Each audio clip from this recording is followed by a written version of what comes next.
Have you ever felt your emotions just skyrocket from 0 to 100 in a split second? Or maybe a small offhand comment felt like a massive personal attack? If that sounds familiar, then you're in the right place. Today, we're going to dig into the really deep and honestly often misunderstood connection between ADHD and our emotional world. So let's get right into it. Does this hit close to home? You know that feeling a minor setback feels totally catastrophic, or a little bit of criticism feels like a physical blow? It's like your emotional volume knob is cranked all the way up to 11, but you look around and everyone else seems to be just cruising along at a calm 3. And when that happens, this question right here, it almost always follows.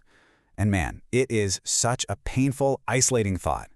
Why? Why are my reactions so out of sync with what's actually happening? Why do I feel things so intensely? It's a question that's searching for a real answer, not just comfort. Okay, so let's talk about that uncontrollable storm inside. The good news? There's actually a name for this whole experience. It's not some kind of character flaw or a personal failing. It's a real, recognized condition, and just understanding it is the first huge step. So let's put a name to this thing. It's called emotional dysregulation, and the key words here, the ones you really need to hear, are brain-based. This is not a choice you're making, it's literally about how your brain is wired.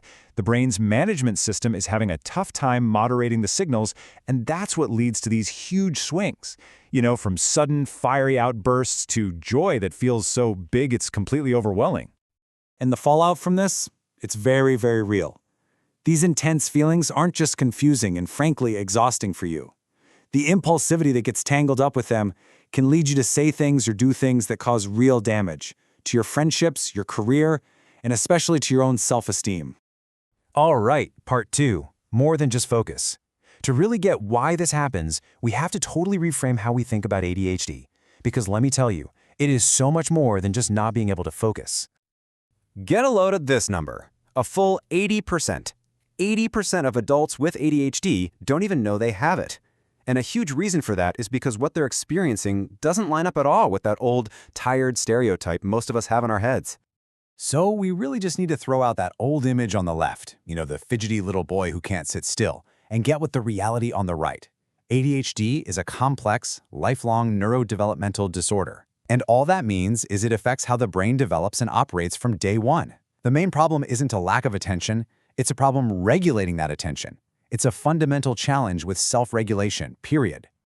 And this right here is the heart of the matter, executive functions. Just think of them as the CEO of your brain. They're the ones in charge of all the big stuff, planning, organizing, controlling your impulses, and, this is the big one for us today, regulating your emotions.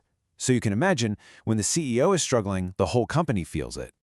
Now we're at the brain on emotions. So we've reframed ADHD as a regulation issue. Now let's get into the nitty-gritty of why the ADHD brain processes emotions with such incredible intensity. It's really like a perfect storm of traits, all coming together.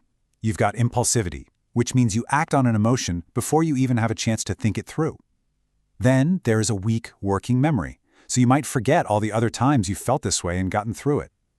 Add in a really low tolerance for frustration, and brain regions that are actually understimulated and always looking for a jolt, and boom, you've got a system that's just primed for these huge emotional reactions.